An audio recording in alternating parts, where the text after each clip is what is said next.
There's a moment in everyone's life where things stop being fine. Not because something huge happened, but because something inside you finally snapped in a quiet, exhausted way. For me, that moment happened in a friendship I had been trying to hold together for way too long. I kept pretending it wasn't hurting me. I kept swallowing it. I kept making excuses for someone who, honestly, wasn't treating me the way a friend should. And the crazy part? I stayed silent.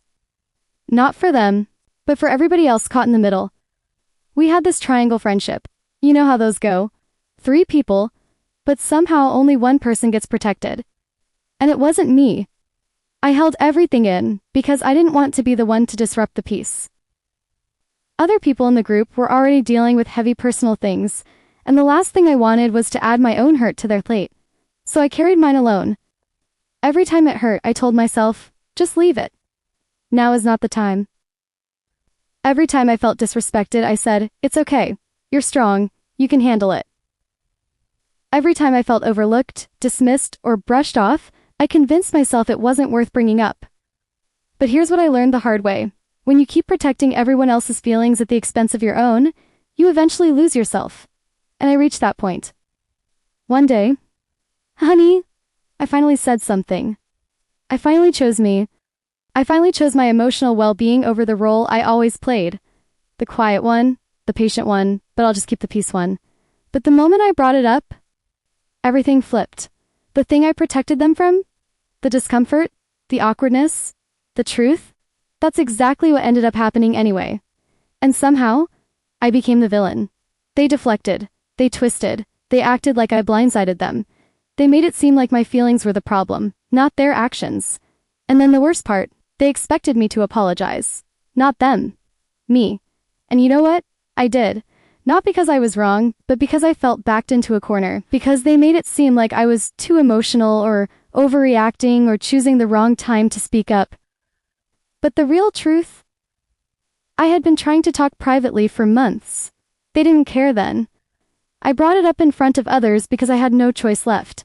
My apology wasn't real. It wasn't, I'm sorry I hurt you. It was more like, I'm sorry you're finally feeling the consequences of something you've been doing to me. And after that, something shifted. The friendship wasn't the same. The dynamic changed instantly.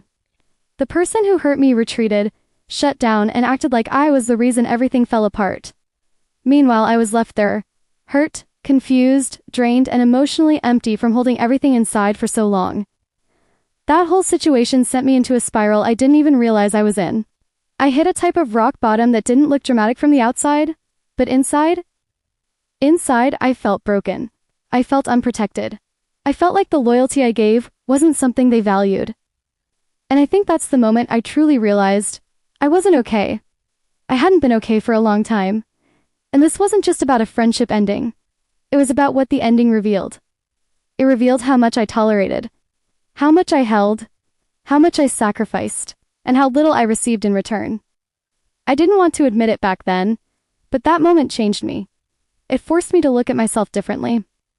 It forced me to acknowledge the wounds I ignored. It forced me to ask, why did I think my feelings didn't matter? I'll tell more of that story, little pieces at a time. There's a lot I haven't said yet. But if you've ever stayed quiet to protect someone who wasn't protecting you, if you've ever carried a friendship alone, if you've ever apologized just to stop the emotional bleeding, then maybe you understand this chapter more than you think.